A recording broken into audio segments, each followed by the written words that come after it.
Meus amados, paz seja convosco, sejam todos bem-vindos. Hoje estamos trazendo um vídeo em uma roupagem um pouco diferente. Normalmente a gente grava aqui do estúdio, mas hoje nós vamos colocar uma mensagem que foi ministrada na nossa igreja, Catedral da Assembleia de Deus Madureira de Patrocínio. Um culto muito bom, culto de libertação, e eu espero que Deus venha falar com você de forma especial. Mas antes de nós entrarmos no vídeo, eu quero te fazer um pedido com muito carinho, que você venha curtir o vídeo, que você venha colocar um comentário, que seja um simples emoji. Se você está conosco há algum tempo, você vai perceber que nós estamos nos esforçando para poder melhorar o nosso conteúdo, trabalhar as nossas edições de forma mais moderna, mais despojada, porque a gente entende que quando o YouTube ele percebe que há interação no vídeo, ele fomenta mais esse vídeo, ele divulga mais esse vídeo. Então eu peço encarecidamente que você venha nos ajudar. Um simples comentário, uma simples curtida que você der no vídeo pode fazer para nós uma diferença muito grande. Vamos postar aqui também na tela o nosso último vídeo gravado, que tem por título Como Vencer a Depressão. Nós apresentamos nele pelo menos 3 personagens bíblicos que vivenciaram situações, na época não tinha essa nomenclatura de depressão, mas vivenciaram situações muito tristonhas e dificultosas. Eu acredito que pode ajudar muita gente a vencer essa situação tão difícil, tão preocupante. Vamos colocar aqui também na tela nossas mídias sociais, nosso canal do YouTube, nossa página do Facebook e também o nosso Instagram. O link de cada uma dessas mídias estará na descrição. Peço também que você nos siga, curta a página também do Facebook, e isso nos abençoará muito, tá bom? Sem mais delongas, vamos para a mensagem. A oração de Salomão. Paz do Senhor, irmãos. Segundo livro das Crônicas dos Reis de Israel, capítulo 7.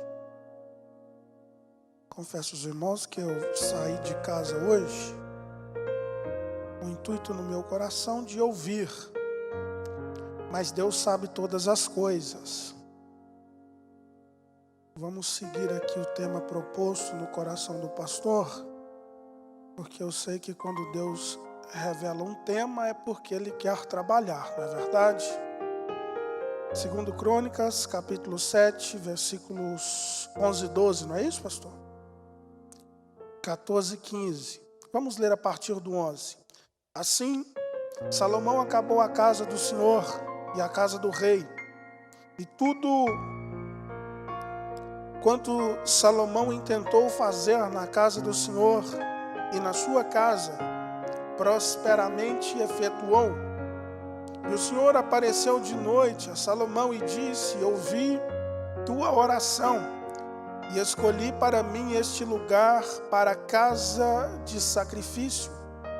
Se eu cerrar os céus e não houver chuva, ou se ordenar aos gafanhotos que consumam a terra, ou se enviar peste entre o povo, e se o meu povo, que se chama pelo meu nome, se humilhar e orar, buscar a minha face, se converter dos seus maus caminhos, então eu ouvirei dos céus e perdoarei os seus pecados e sararei a tua terra. Agora estarão abertos os meus olhos e atentos os meus ouvidos à oração deste lugar. Irmãos, vamos ler mais um texto. Profeta Zacarias. Livro do profeta Zacarias.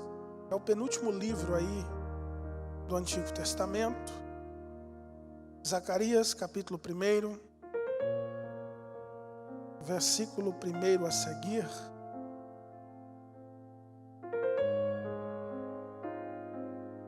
O título do texto está dizendo exortação ao arrependimento.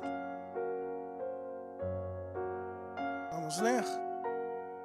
No 8º mês do 2º ano de Dario, veio a palavra do Senhor ao profeta Zacarias, filho de Baraquias, filho de Ido, dizendo: o Senhor tem estado em extremo desgostoso com vossos pais.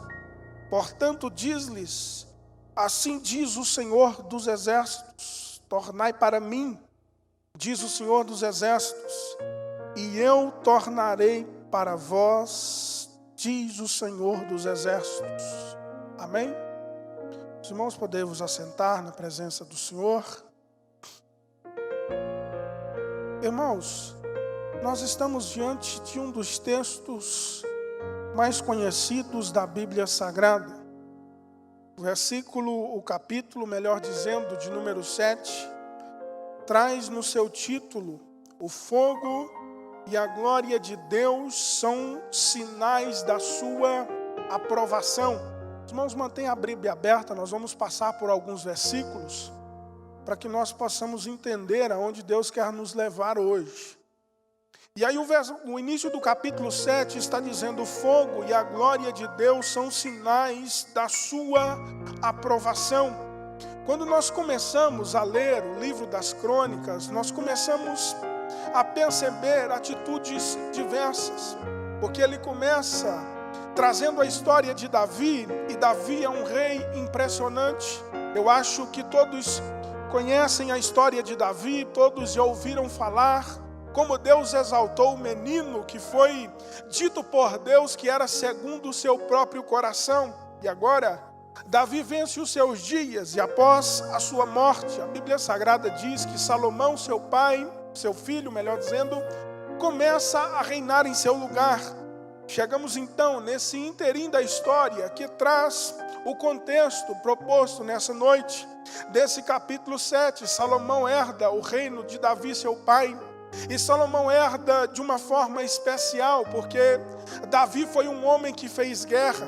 Davi foi um homem que enfrentou tempos difíceis. Para que Israel tivesse paz, Davi teve que se apegar à espada, a ponto da Bíblia Sagrada dizer que Davi e os seus 37 valentes tinham as suas armas apegadas às suas mãos, de tal forma que parecia que era parte do seu próprio corpo, porque os inimigos se levantaram contra Davi com fúria, querendo destruir, querendo apagar Israel, e Davi teve que defender Israel a preço de sangue, fazendo guerra contra várias nações diferentes. Mas como nós sabemos, em tudo que Davi se propôs a fazer, ele colocou o Senhor na frente. E a Bíblia diz que agora Deus vai honrar a Davi. Todas as vezes que Davi se levanta para pelejar contra alguém, Deus dá vitória para Davi, Deus dá estratégia para Davi, e na vitória de Israel o nome do Senhor é glorificado. Salomão então, ele vai herdar um tempo de paz. Salomão, ele vai herdar um tempo de prosperidade. No tempo de Salomão, se nós passarmos a Bíblia alguns capítulos para frente, no capítulo de número 9, a Bíblia Sagrada vai nos falar acerca da prosperidade de Israel no tempo de Salomão. A Bíblia chega a dizer que havia tanto ouro em Israel no tempo de Salomão, quanto figueiras bravas. Salomão herda esse reino próspero, esse reino de paz, esse reino de tranquilidade. E Davi teve no seu coração um desejo, que era de construir para Deus uma casa, fazer para Deus uma morada. Quando Davi traz de volta para Jerusalém a Arca da Aliança, ele tem esse desejo em seu coração. Mas a Bíblia diz que quando ele apresenta o desejo ao Senhor, a Bíblia diz que Deus agora o proíbe, dizendo: Davi, as suas mãos estão sujas de sangue, você não me vai edificar uma casa, mas porque eu agradei do desejo que brotou no seu coração, vou dar essa honra para o seu filho que vai reinar no seu lugar. Salomão agora, quando o seu pai está para morrer, recebe vários conselhos de Davi. E um desses conselhos é que ele preparasse a casa de Deus com carinho, para que ele construísse a casa de Deus com zelo, com cuidado. E Salomão agora, ele tem no seu coração o desejo de fazer para Deus o melhor. O capítulo de número 7 vai refletir isso para nós, porque o título já vem dizendo que o fogo e a glória de Deus são sinais da sua aprovação. A oração que nós verbalizamos nessa noite, o texto que foi posto em apreço, é na inauguração desta casa que Salomão construiu, é na inauguração deste templo que Salomão ergueu para o Senhor, para que os filhos de Israel adorassem a Deus nele. E o texto agora está dizendo que quando Salomão ora, consagrando esse texto ao Senhor, Deus vai aparecer na casa. A Bíblia diz que quando os sacerdotes estão ali consagrando o templo, a glória de Deus vai descer sobre aquele lugar de forma visível.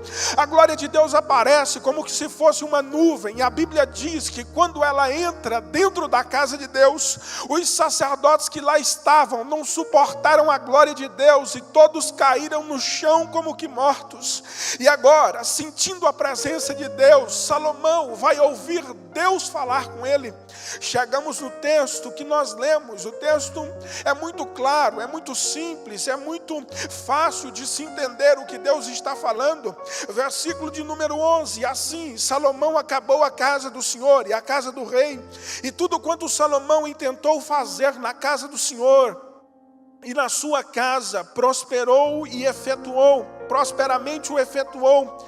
E o Senhor apareceu de noite a Salomão e disse: ouvi a tua oração e escolhi para mim este lugar, para edificar casa de sacrifício. Se eu cerrar os céus e não houver chuva, ou se ordenar aos gafanhotos que consumam a terra, ou se enviar a peste entre o meu povo, e se o meu povo, que se chama pelo meu nome, se humilhar e orar e buscar a minha face, e se converter dos seus maus caminhos, então eu ouvirei dos céus e perdoarei os seus pecados e sararei a sua terra. Irmãos, veja como Deus, Ele tem conhecimento de todas as coisas. Quando agora é consagrada a casa, a Bíblia diz que Deus faz questão de se manifestar, e se manifesta de uma forma sobrenatural, de forma visível. Todos que estavam ali reunidos, tanto dentro da casa quanto fora, contemplaram a glória de Deus entrando naquele lugar, contemplaram a presença de Deus de uma forma especial. Israel teve alguns privilégios que nenhum outro povo, nenhuma outra nação teve. Conhecer a glória de Deus é um desses privilégios. Israel chegou a contemplar com seus olhos a glória de Deus descer no templo, e agora Deus está dizendo que Ele vai estar atento às orações que forem feitas naquela casa. Deus está dizendo que os seus ouvidos estarão atentos quando alguém estiver dentro daquele lugar e levantar a sua voz em oração. Mas Deus não falou só isso. Perceba que antes de Deus falar, aleluia, essas palavras, Ele vai dizer que se esse povo, porventura, for visitado por Deus, e aí Deus está falando aqui em tom de cobrança, perceba as palavras do Senhor. E o Senhor apareceu de noite a Salomão e disse: ouvi a tua oração, escolhi para mim esse lugar. Se eu cerrar os céus e não houver chuva, ou se ordenar aos gafanhotos que consumam a terra, ou se enviar a peste ao meu povo. Deus está falando que existe uma condicional para que aquele povo fosse ouvido.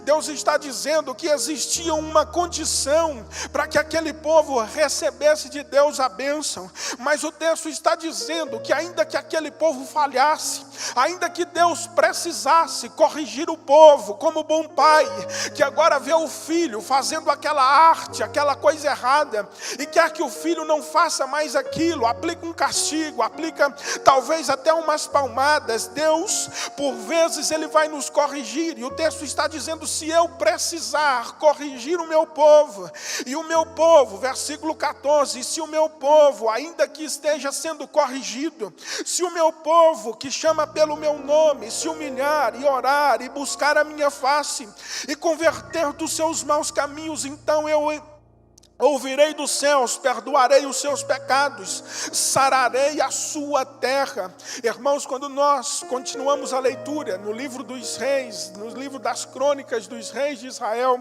nós vamos perceber que agora Israel vai se distanciar completamente do Senhor. Israel vai ir na direção contrária do céu. Nós vamos ver que já depois da morte de Salomão, o reino de Israel vai se dividir em duas partes, reino do norte e reino do sul, por uma falta de sabedoria do filho de Salomão, chamado Roboão. Ele agora intenta fazer com que o povo trabalhasse praticamente como escravos, e agora o povo, não aceitando essa dura cerviz, Israel vai se dividir entre reino do norte e reino do sul. Cá para nós sabemos que o nosso Deus, Ele não trabalha com divisão. A vontade de Deus é que o seu povo se una, mas o povo agora vai se separar, o povo agora vai se desunir, e a Bíblia vem nos trazendo a história tanto de Israel como de Judá. E agora nós vamos ver que os reis de Israel fazem aquilo que é mal diante dos olhos do Senhor. Nós vamos ver que praticamente todos os reis que reinaram sobre Israel, eles fizeram aquilo que era mal diante dos olhos do Senhor. Implantaram idolatria, implantaram o culto a Baal, levantaram bosques de poste ídolos, levantaram várias atitudes que agravam o coração de Deus. E a Bíblia diz que agora Deus os entrega ao cativeiro da Síria. Os anos se passam e o reino de Judá até começa bem, até tem alguns momentos com Deus, mas no final da história eles também vão agir como Israel e vão abandonar o Senhor. Nós conhecemos bem a história. A Bíblia vai dizer que Deus agora levanta os profetas para dizer que o seu povo fez duas maldades, como disse o profeta Jeremias: a mim me abandonaram e cavaram para si cisternas rotas que não dão água. Deus agora começa a fazer reclamações com o seu povo, mas a Bíblia diz que o coração do povo já está voltado para as suas paixões. O coração do povo já não tem mais aquele temor de voltarem para Deus quando eles erram. E agora o cativeiro babilônico também vai invadir Judá. O rei Nabucodonosor entra, destrói o templo, até mesmo o templo que Salomão havia construído, queima a cidade, leva o restante que sobrou do povo de Deus cativeiro. Na época do cativeiro, que dura aproximadamente 70 anos, vai se passar a história de Daniel. Daniel chega no cativeiro quando ele ainda é um jovem, e ele vai morrer próximo dos 90 anos, ainda no cativeiro, ainda quando Israel está sobre o domínio dos persas. E nós vamos entendendo, irmãos, como é que Deus trabalha. E muitas das vezes, e por isso eu fiz questão para nós começarmos a resumir aqui, eu aplicar a mensagem na sua vida. Muitas das vezes nós seguimos o exemplo ruim de Israel. Deus nos faz promessas, Deus nos dá direcionamentos que Ele quer abençoar a nossa vida. Deus, Ele traz muitas das vezes em campanhas, em cultos como esse que nós estamos fazendo, Deus traz confirmações que Ele quer abençoar o seu povo, que Ele quer mover os céus, que Ele quer fazer, que Ele quer abrir portas. Mas muitas das vezes nós estamos como o Israel de Deus, indo na direção contrária do que é a vontade de Deus para a nossa vida. Por isso eu fiz questão de ler um texto no livro do profeta Zacarias. O texto está dizendo que Israel agora está sobre o cativeiro, quando está completando o tempo de Deus agora tirar o seu povo do cativeiro, como que se o tempo do castigo de Deus estivesse terminado. Deus agora vai tirar Israel do jugo, do domínio daqueles que Deus mesmo levantou para corrigir Israel. E agora, vencendo o período do cativeiro, Deus vai levantar levantar 2 profetas, Zacarias e Ageu. Ageu era um profeta com uma idade avançada, Zacarias era um profeta mais jovem. Agora Deus vai levantá-los para dizer: é chegado o tempo de sair do cativeiro, é chegado o tempo de Deus derramar as bênçãos sobre as nossas vidas novamente. Quando nós lemos o Salmo de número 126, e aqui eu quero ler de forma bem rápida, os irmãos estejam atentos, nós vamos entender o que Deus fez com Israel. Versículo 1: quando o Senhor trouxe do cativeiro os que voltaram a Sião, estávamos como os que sonham. Então a nossa boca se encheu de riso e a nossa língua de cânticos. Então se dizia entre as nações: grandes coisas fez o Senhor a estes, grandes coisas fez o Senhor por nós, e por isso estamos alegres. Perceba que o Salmo começa dizendo que quando eles estavam no cativeiro, eles estavam como os que sonham. Israel sonhava, Israel desejava as coisas, Israel imaginava vivenciar situações diferentes, voltar para Jerusalém, voltar para suas casas, habitar na terra que Deus os havia dado por herança, por promessa, mas eles estavam como quem sonha. Mas a Bíblia diz que quando chega o tempo da visitação de Deus, o texto agora, o salmista está explicando que alguém que antes que estava como quem sonha, agora alguém está olhando para ele e está dizendo: grandes coisas fez o Senhor por estes, grandes coisas fez o Senhor por nós, e por isso estamos alegres. O que eu estou querendo dizer é que muitas das vezes nós resistimos à voz do Senhor, muitas das vezes nós resistimos àquilo que Deus tem nos direcionado. E aqui eu quero que os irmãos entendam que há coisas que talvez não está descritas no texto bíblico, mas que Deus pede no nosso coração, pequenas atitudes que às vezes Deus pede para nós renunciarmos. E aqui eu quero citar o exemplo de Abraão. Abraão, ele tem um amor, uma estima muito grande pelo seu filho. Deus então vai olhar para ele e dizer: dai-me o teu filho, o teu único filho, aleluia, que é Isaque. Abraão, ele tem que renunciar àquilo que talvez não está escrito, que é pecado, alguém renunciar o próprio filho, fazer isso com o próprio filho, mas como Deus estava pedindo no coração dele, se Abraão rejeitasse, isso se tornava pecado.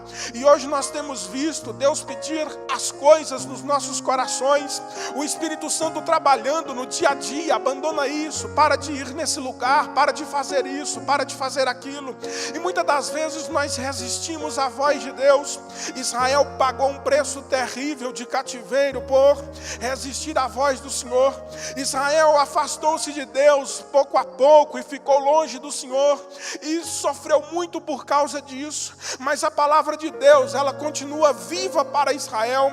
Deus não é homem para que minta, nem filho do homem para que prometa e não cumpra, para que deixe a sua palavra cair por terra. É por isso que Deus levanta Ageu, e Ageu tem uma palavra especial dizendo: vocês agora estão saindo do cativeiro, e dentro de Jerusalém, dentro de Israel agora, dentro da terra que o Senhor vos deu, o Senhor quer que vocês subam aos montes e peguem madeira. O Senhor quer que vocês reconstruam a casa dele que está destruída.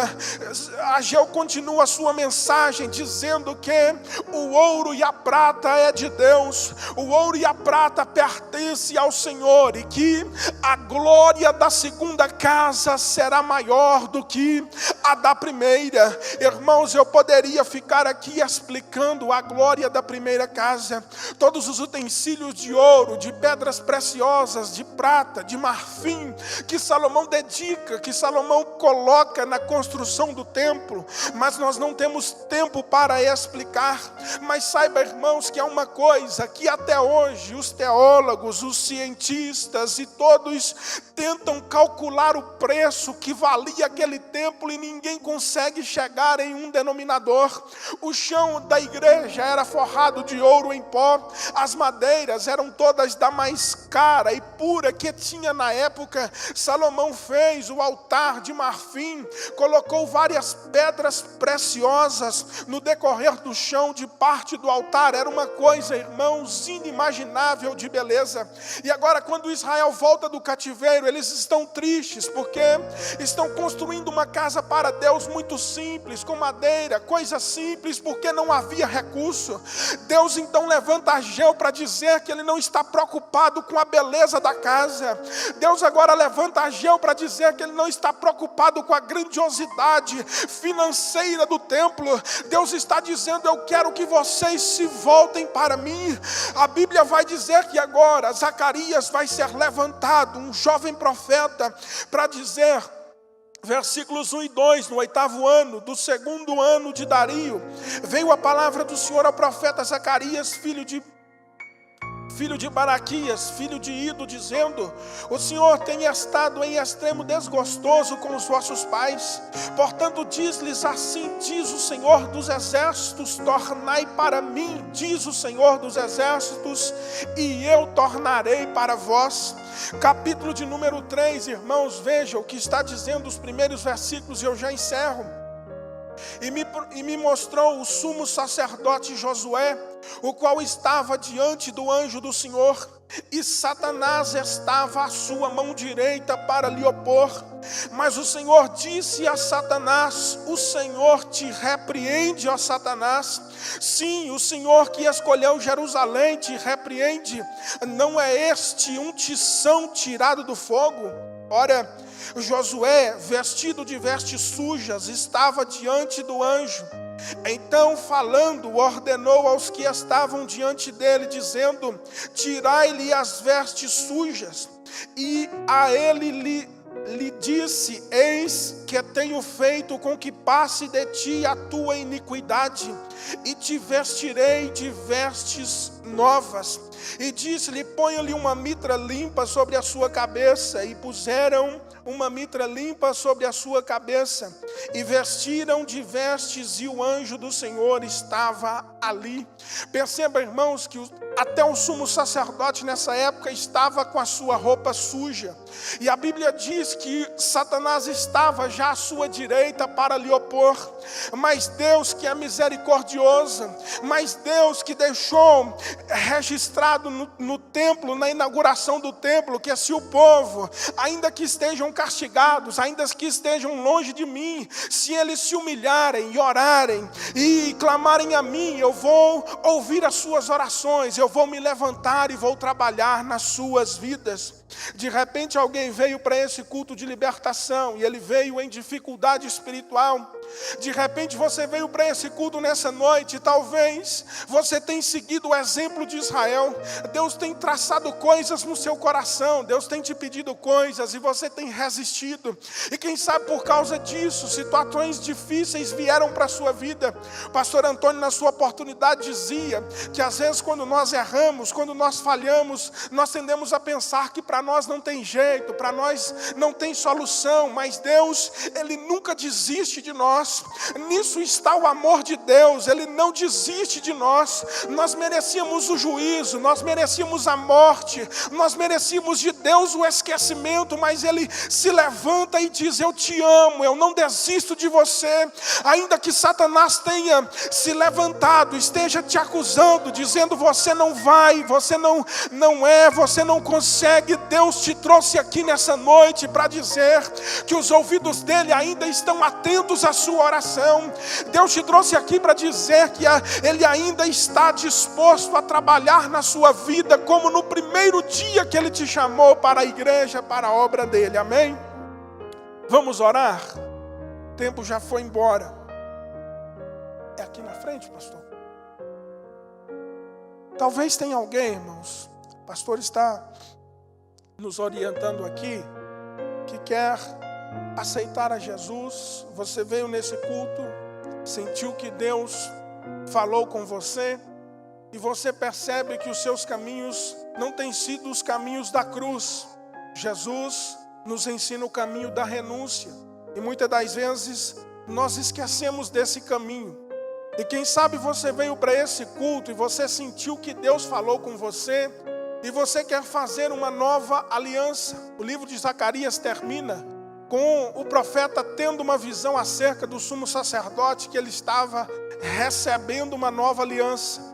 Quem sabe você quer fazer um compromisso com Deus, de se dedicar mais a Ele, de se aprofundar mais nas coisas de Deus e conhecer Deus mais a fundo. Eu quero que você venha aqui na frente, se você quer aceitar a Jesus ou renovar a sua aliança com Deus. Tem alguém que quer fazer esse compromisso com Deus, dos irmãos que estão aqui hoje? Amém? Irmãos, eu não vou ficar insistindo, nós já estamos perto das 9 horas e eu quero chamar também os irmãos aqui na frente para nós orarmos. Tem alguém que quer fazer uma nova aliança com Deus, um novo compromisso com o Senhor? Amém. Se não tem, pode convidar o pessoal aqui para frente, pastor? Vem aqui para frente, irmãos, quem quer receber a oração. O culto hoje é de libertação. Nosso pastor falava nos últimos cultos, para nós voltarmos com esse costume.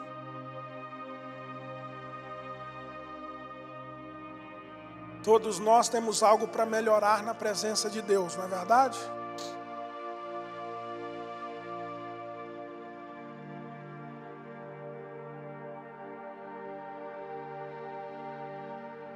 Nós vamos ir orando aqui, os obreiros vão abençoar a cada um dos irmãos com a imposição de mãos, amém? Daquele desejo.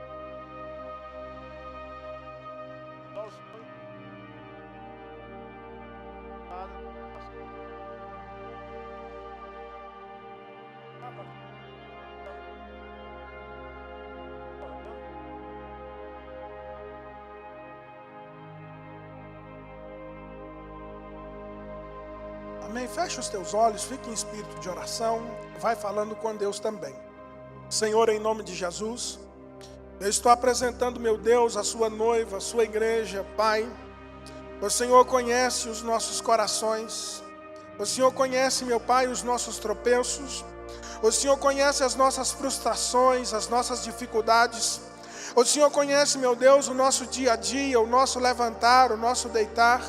Por isso, meu Deus, eu quero pedir que a sua mão esteja estendida, meu Deus, sobre cada um dos irmãos que aqui está. Senhor, hoje é culto de libertação. Hoje é culto, meu Pai, de libertação. E foi levantado um propósito. Foi levantado, Senhor, uma campanha. E o texto áureo dessa campanha está dizendo: agora estarão abertos os meus olhos e atentos os meus ouvidos à oração deste lugar.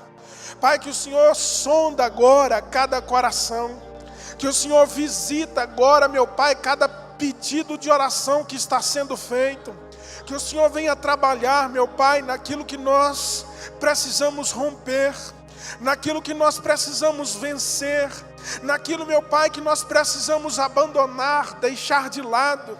Deus, que esta palavra, que esse culto, que essa unção que está sendo derramada sobre nós, meu Deus, que esta oração que está sendo feita venha trazer para nós força espiritual. A tua palavra nos diz, meu Pai, que nós vivemos uma constante batalha da carne contra o espírito, do espírito contra a carne. E muitas das vezes, meu Deus, nós somos humanos demais. Muitas das vezes, Senhor, nós pendemos, Senhor, para o lado da carne, desagradamos o Senhor. Mas, Pai, eu venho te pedir que o Senhor nessa noite tenha misericórdia de cada um de nós. Que a sua graça, Senhor, esteja sobre as nossas cabeças. Meu Pai, que o seu perdão, Senhor, venha ser sobre cada um de nós. O Senhor disse a Malaquias que o Senhor seria como o fogo do ourives e como o sabão do lavandeiro. Por isso, meu Deus, eu venho te pedir, se alguém veio para esse culto com as suas vestes sujas, que o Senhor venha lavá-las no teu sangue, meu Pai. Que o Senhor venha purificá-las, meu Pai, no sangue da nova aliança. Através, meu Pai, da sua misericórdia, da sua graça. Visita, meu Deus, cada pedido de oração, cada dificuldade, Senhor, seja ela espiritual, seja ela familiar, seja ela financeira, meu Deus, seja ela de saúde, meu Pai. Que o Senhor venha estender as suas mãos agora e derramar a sua graça. Pai, nós não merecemos. Pai, nós não merecemos a tua ação, o teu carinho, o teu cuidado. Nós merecíamos juízo. Nós merecíamos o inferno, Senhor, porque todos nós pecamos e destituídos fomos da glória de Deus. Mas a sua graça nos reveste. Mas como foi nos ensinado nessa noite, o Senhor rasgou o véu que fazia separação, meu Deus, entre nós e o Senhor. O Senhor estendeu, meu Pai, as suas mãos para cada um de nós, meu Pai, e manifestou o seu amor infindo. Jeremias chega a dizer, meu Pai, que as suas misericórdias não têm fim, elas se renovam a cada manhã. Trabalha, meu Deus, pelo seu povo. Nós somos carentes, Senhor. Nós somos necessitados, meu Pai, do teu agir. Nós somos necessitados, meu Pai, do seu avivamento. Nós somos necessitados, meu Deus, da sua mudança, da sua transformação. Que o Senhor venha repreender, meu Pai, todo mal. Que o Senhor venha, meu Pai, nos fazer enxergar, meu Deus, a sua vontade, os teus propósitos, os teus desígnios, Senhor, para a nossa vida. Em nome de Jesus Cristo, que o Senhor vai trabalhando, meu Deus. Que o Senhor vai trabalhando, Senhor, vai trabalhando, Pai. Em nome de Jesus, meu Deus, que o Senhor continua fazendo, meu Pai, pelo seu povo.